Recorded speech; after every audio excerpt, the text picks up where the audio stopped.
Welcome to the Holistic Equine Academy of Lymphedema. I'm Teresa Mule, and today is Friday, August 15th, 2025. If it hurts, don't walk on it.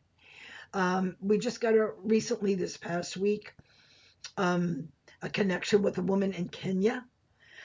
She says they have very limited resources there. She's got a thoroughbred who had cellulitis for the past month, and she's continuing lame, and she's concerned about it, and they told her to get a compression garment, and that's how she ended up with me. And we connected and through WhatsApp. And I said to her, I said, oh my God. I said, that horse is lame. I said, she's in pain. You really need to get an x-ray to find out what's going on because she shouldn't be in pain after all this time. She had cellulitis for a month. And in that, during this whole month, she's been lame and sore on that leg.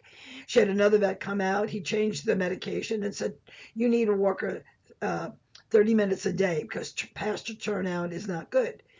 And then I said, I'm concerned. I said, this is a little bit much for me. I said, why don't you get an x-ray? And she did. The next day, she sent me a picture of the x-ray and said it was a fracture. And then the next day, she sends me a message saying it's a lysis infection, which is a bone infection. And the prognosis is usually guarded to poor. I reached out to her. I haven't heard. She may have put the horse down. I don't know. But here's my message.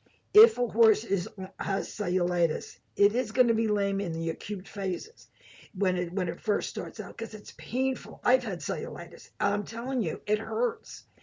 So if it continues and the infection is somewhat subsided, they're not having fever, they're not having any other symptoms, you really need to investigate it. So to learn more about the equine lymphatic system and the connective tissue, you can go to www.healequine.com/class-schedule and register for the introduction to connective tissue and the equine lymph system. And remember, when everyone says no, we say yes in 2025. Believe in the possible.